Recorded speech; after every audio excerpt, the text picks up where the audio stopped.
contra os discípulos do Senhor, apresentou-se ao sumo sacerdote e pediu-lhe carta de recomendação para as sinagogas de Damasco, a fim de trazer presos para Jerusalém os homens e mulheres que encontrasse adeptos do caminho. Durante a viagem, quando já estava perto de Damasco, de repente viu-se cercado por uma luz que vinha do céu. Caindo por terra, ouviu uma voz que lhe dizia: Saulo, Saulo, por que me persegues? Saulo perguntou: Quem és tu, Senhor? A voz respondeu: Eu sou Jesus, a quem estás perseguindo. Agora levanta-te, entra na cidade, e ali te dirão o que deves fazer. Palavra do Senhor, graças a Deus. Nós vemos nessa palavra o encontro pessoal de Saulo,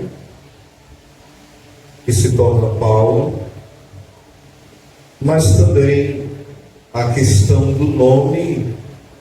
Ele já usava também esses dois nomes, né? Saulo e Paulo.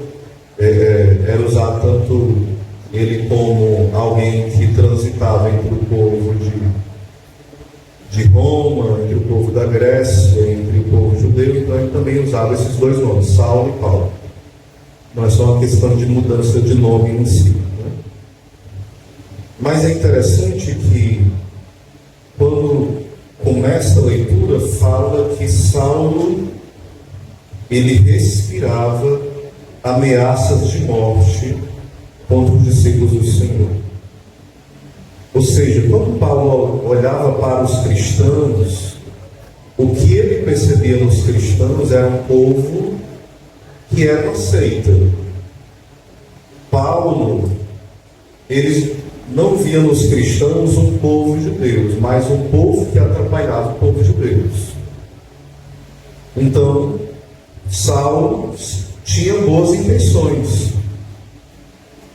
e ele queria acabar com esse povo que estava atrapalhando, e ele tinha certeza que estava certo, certeza absoluta. E é interessante que ele queria prender as pessoas,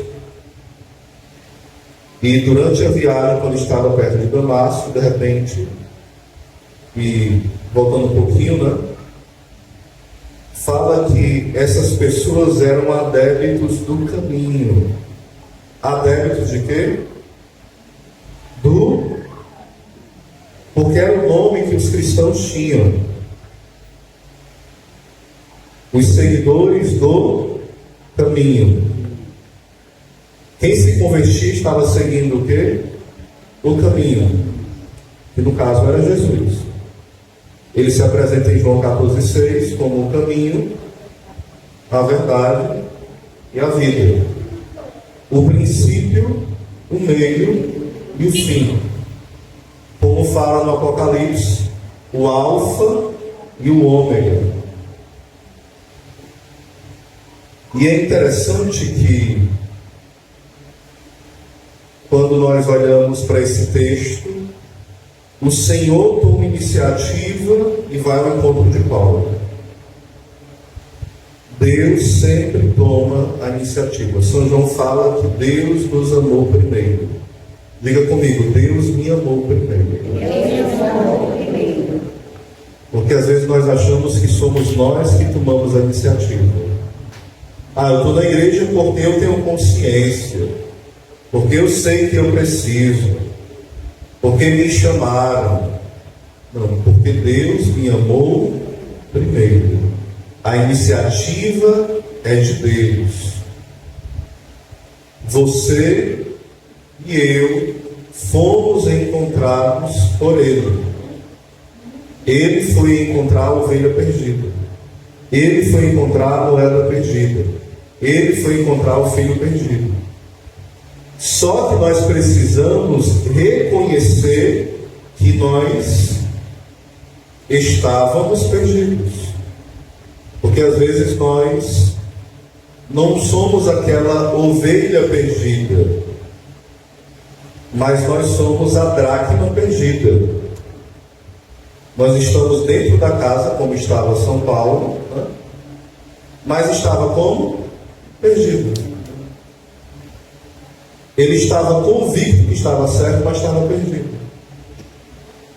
Às vezes nós estamos na caminhada com Deus, mas nós estamos perdidos em muitas certezas, em muitas coisas que precisam ser impactadas por Cristo. E é interessante quando vem essa voz e diz: Saulo, Saulo, porque me persegues? Saulo pergunta: quem és tu, Senhor? A voz respondeu: eu sou Jesus, a quem estás perseguindo. A quem Saulo estava perseguindo? A quem? Mas Jesus tinha subido para o céu.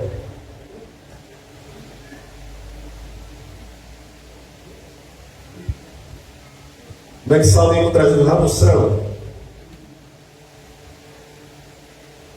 E por que Jesus fala, né? Eu sou Jesus, a quem estás perseguindo. Saulo estava perseguindo quem de forma visível e concreta? Os cristãos adeptos do caminho que é Jesus. Ou seja, Jesus se identifica com os cristãos. Ele está dizendo para Paulo: olha, toda vez que você está aprendendo aqueles que me seguem, você está me prendendo. Toda vez que você respira ameaças de morte contra os discípulos meus, você está respirando ameaças de morte contra mim. Toda vez que você tem convicção que maltratando os homens, as mulheres, adébitos do meu chamado, é a mim que você está maltratando. Saulo tinha essa consciência, sim ou não? Não. E nós temos? Não. Será que você e eu temos essa consciência quando você liga com seus coisas assim? Bicho feio, bicho nojento, vamos para a igreja, isso é um ateu, um infeliz desse não se converte, tanto que eu rezo. Você tem consciência que você está maltratando Jesus? Tem.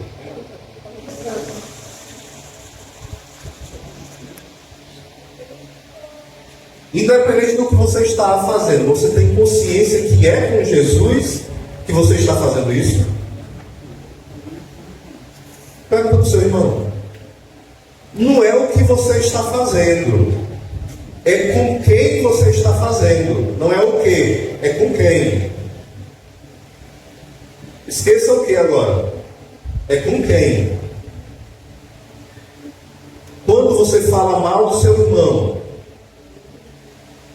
você entende que você está falando mal de Cristo? Você entende isso? Pergunta para o seu irmão. Pergunta para ele. Diga assim: quando você usa essa sua língua abençoada, você entende que você está falando mal de Jesus? Diga assim: eu não entendi.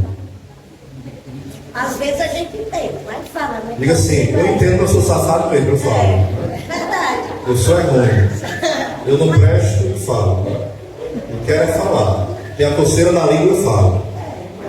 E fulano não presta, eu presto menos ainda, eu falo. Nem que se arrependa, né? Depois, mas você fala. Ou seja, você fala assim: não, mas também não é assim não. Tem que falar só um pouquinho, né? Tem que esse exagero. É tão bom falar, né? Mal. Às vezes o povo não namora. A gente precisa ter cuidado, porque São Bernardo de Claraval, São Francisco de Sales e vários outros santos vão dizer o seguinte: Uma pessoa, São Bernardo vai falar isso em um sermão, o tríplice homicídio. Quando você fala mal do irmão, você comete um tríplice homicídio. Você está matando o irmão, a qual não está presente. Você está matando o irmão que está ouvindo a conversa daquela outra pessoa que não está presente. E você está se matando. Eita! É pesado, não é? E São Bernardo continua explicando. Eu sei que ela está de coçar até a cabeça, assim, né? Eu sei que está. Mas é sério. São Bernardo continua. Jesus nos ama tanto que ele preferiu.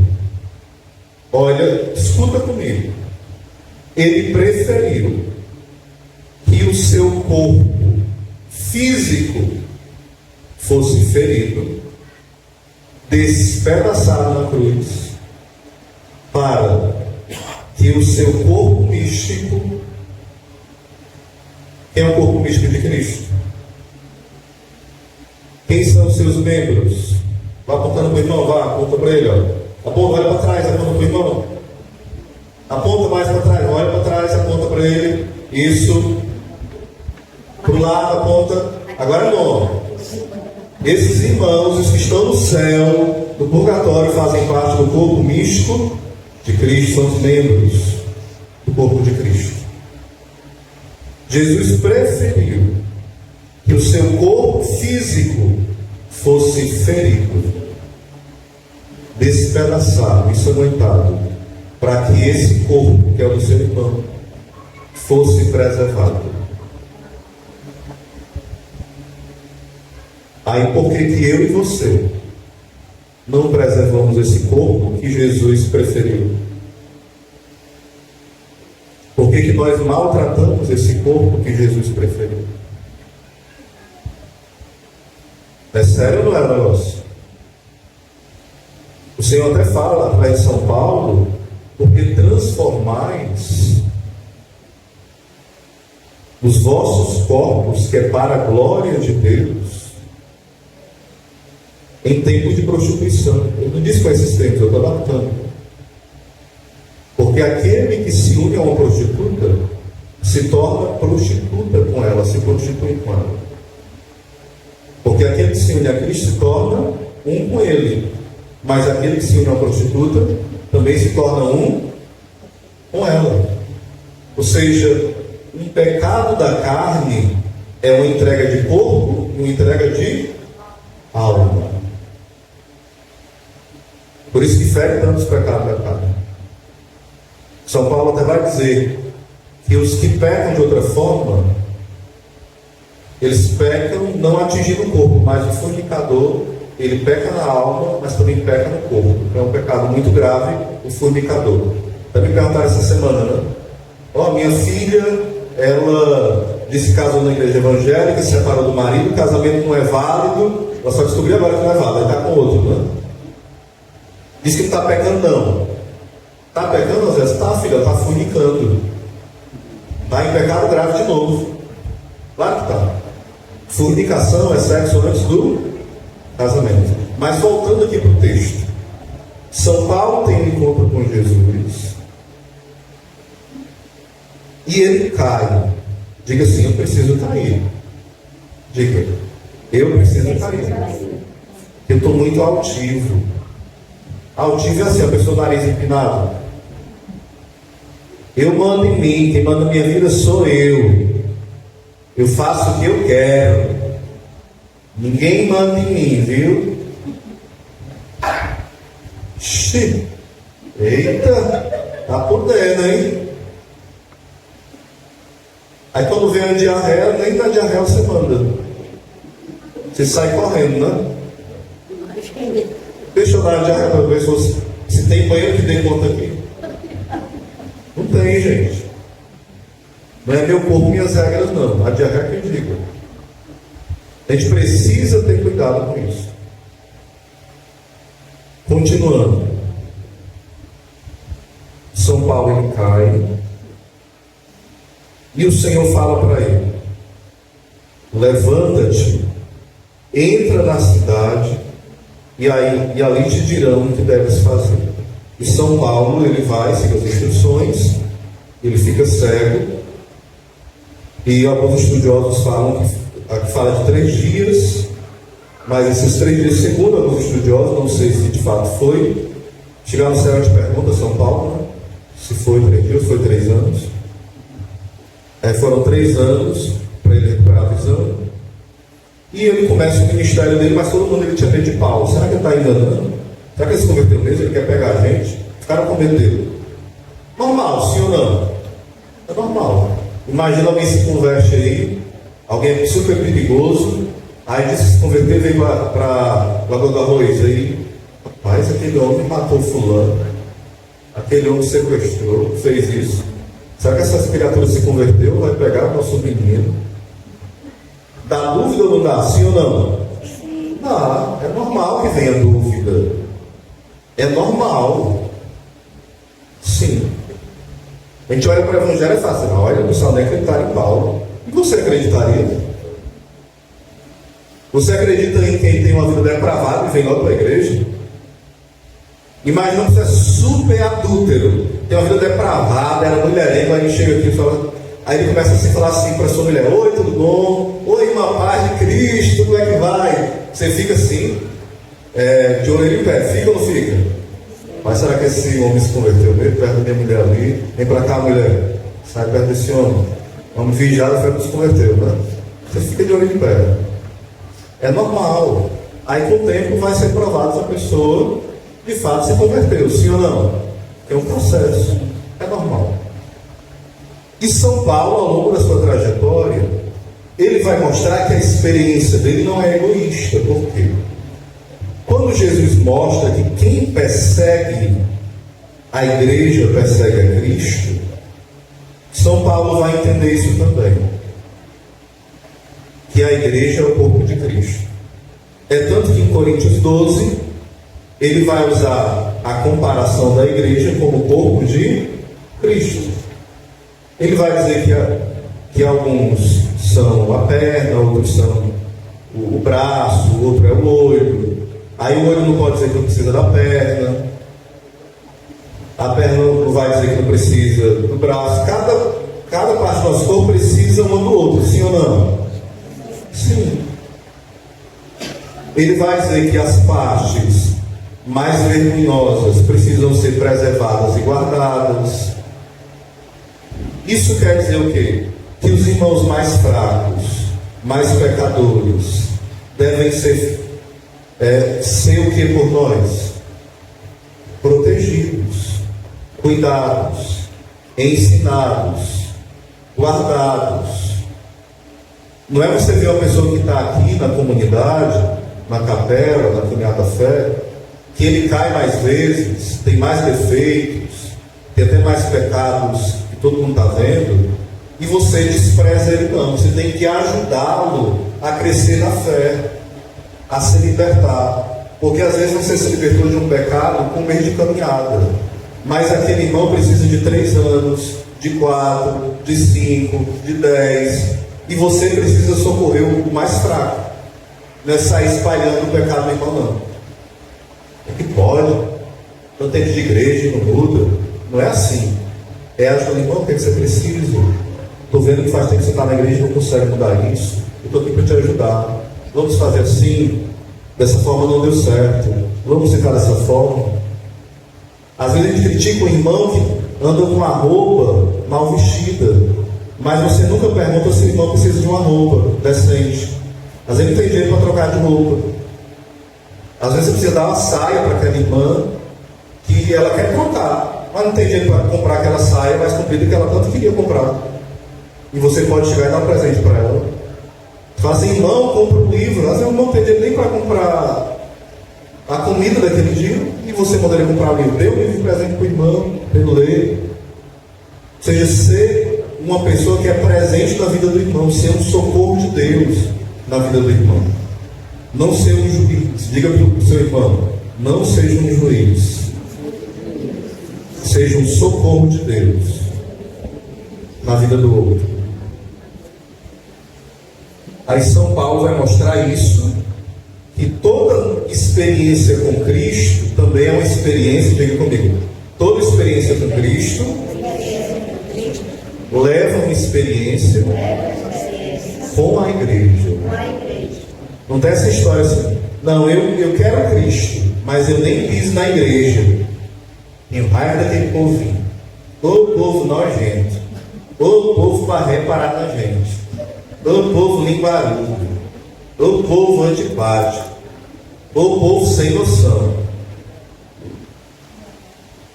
Aí tu é santo, né? Aí tu está falando isso, não é linguarudo, tu é simpático, né?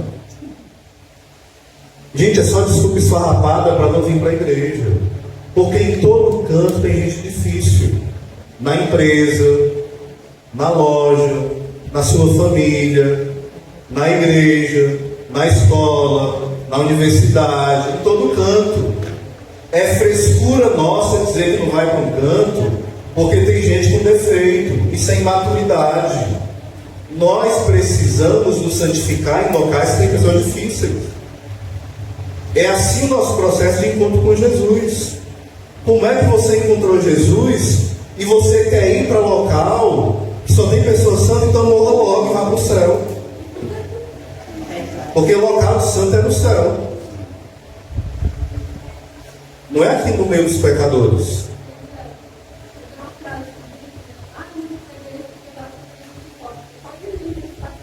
Eu estava lembrando disso aí. Sim, estava lembrando. E ouviram o que a Edilane falou? Assim, não vou para a igreja porque só tem gente hipócrita, né? Assim, mas tem vaga para mais um, pode vir, né? E às vezes a gente acaba indo nessa. Sempre o erro é do outro, sempre o pecado do outro. Mas a experiência com Cristo nos ajuda a ser o quê? Diga comigo, humilde, a se conhecer. São Paulo se conheceu. Em Gálatas 2:20, São Paulo vai dizer assim, ó, já não sou eu que vivo, é Cristo que vive em mim. É forte, sim ou não? E ele vai dizer que ele foi crucificado em Cristo, porque a vida em Cristo é a vida de uma pessoa que, diga comigo, crucificada. Ele vai falar assim, ó, no versículo anterior: com Cristo eu fui pregado na cruz. Diga comigo, com Cristo eu fui pregado na cruz. Ou seja, o encontro com Cristo nos faz ser pregado na cruz.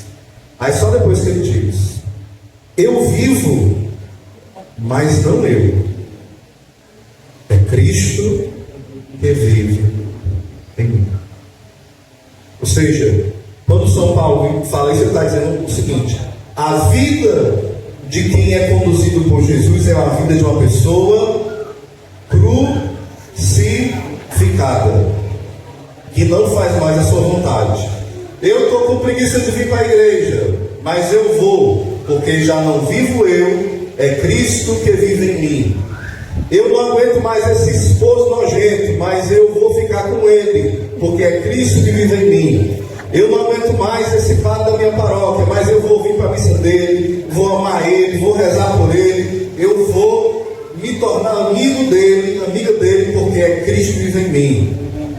Eu não aguento mais o meu patrão, mas eu vou agora amar ele, decidir por ele, e vai ser a pessoa que eu vou fazer mais o bem, porque é Cristo que vive em mim. Eu não aguento mais o meu vizinho, pois vai ser a pessoa que eu vou mais orar, vai ser por ele, porque é Cristo que vive em mim. Não está dizendo assim, é a simpatia que vive em mim, é a afinidade que vive em mim, é o sentimentalismo que vive em mim. Não, é Cristo que vive em mim. Não é a infantilidade que vive em mim, não é o capiroto que vive em mim, não é o fingimento que vive em mim, é quem? Cristo. Nós não podemos ser infantis. Você não é menina amarela, Eu, para mim, sou tanto, eu estou com vontade. Aí Deus não se agrada, não, se a gente não for com vontade. Deus não se agrada se você for um babaca que vive a sua vontade. Diga assim, você não é babaca, não. Diga para a pessoa, você é lindo, diga. Você é uma pessoa linda, diga assim, você é lindo. Então faça a vontade de Deus. Você fica mais belo ainda. Gente, é muito feio de querer fazer a nossa vontade. Quem faz a própria vontade é a criança birrenta, né? Eu não quero não, mãe. Eu não vou. Aí chora, esperneia. Você não é um menino amarelo, você é filho de Deus amado. Então você precisa fazer a vontade de Deus. Ah, mas eu estou triste. Então eu não vou rezar porque eu estou triste. Reza triste. Eu estou com raiva. Pois reza com raiva. Eu estou abatido. Pois reza abatido. Não, mas eu não quero perdoar aquela pessoa. Mas perdoe sem querer. Faça o que Deus quer. Mas eu não queria falar com aquela pessoa. Pois fale sem querer. Sem querer. Não, mas Deus fala para perdoar de todo o coração. E o que é perdoar de todo o coração? O que é? Diga comigo, é tomar uma decisão. Não é sentir uma vontade, acordei hoje vontade de perdoar todo mundo, não. Você pode vontade de acordar, você pode acordar com vontade de matar a pessoa. Você fala assim, hoje eu vou perdoar. Você acordou com vontade de tacar um par de chifre no seu esposo, vestir uma mini saia e sair igual uma piriguete no meio da rua. Você fala, não, hoje eu vou honrar meu esposo, fazer um almoço gostoso, colocar um louvor e vestir uma roupa bonita e casta. E amar meu esposo mais do que eu amei ontem. Você pode acordar, você que é homem, hoje eu vou para um barzinho, aprontar todas, porque homem tem que ter outra mulher mesmo. Ouvi meus amigos, essa mulher aqui está muito feia, está assanhada, está nojenta, diz que eu tenho outra. Acordou com essa vontade? Pois lava o rosto, cria vergonha na cara. Você não casou com um bar, foi com uma birita, foi com a sua esposa, feia, gorda, magra, bonita, velha, nova, como ela está, você casou e prometeu para Jesus, para a igreja. Então, vire homem, se não estiver sendo homem, diante da sua esposa, assuma o que você prometeu, porque se não assumir e não cumprir, vai para o quinto dos infernos, é óbvio, e diga, eu vou ser fiel à minha esposa, e vou como homem me sacrificar para ser santo e levar minha esposa para o céu, meus filhos para o céu. Eu vou deixar de ser babaca e viver só jogando, bebendo e sendo fresco e não rezando.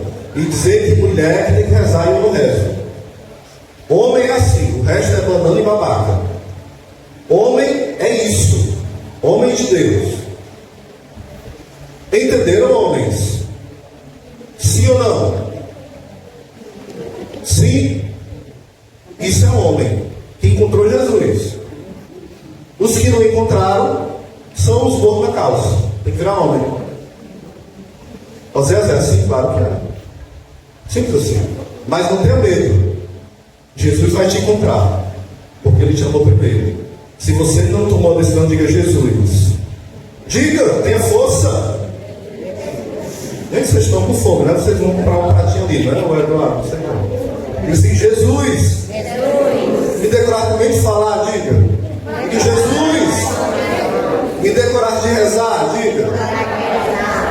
Me dê força. Eu quero mudar de vida.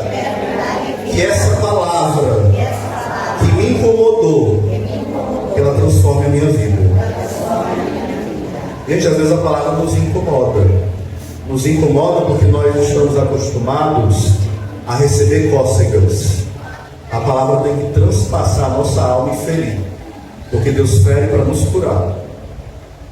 Se você está acostumado com palavras que são frescas, que deixam você só assim, ó, sorrindo igual um palhaço, diga assim, eu não sou um palhaço. Eu quero ir para o céu. Chega de palhaçada. O céu é para gente séria e alegre. Diga para o seu irmão, alegria. Diga para o seu irmão, alegria. Olha para o seu irmão, você está assim com cara ruim, assim, nojenta, né? E tem que ser, dê um sorriso, Limona. Dê um sorriso. Às vezes o irmão está sempre com dor de barriga, com fome, né? Com raiva do pregador, mas não fique nervoso não, fica calmo. Vamos rezar sim ou não? Vamos adorar o Senhor. Quem tiver ficado com raiva vai passar agora, vai ser curado, transformado, que é Jesus vai fazer. Amém?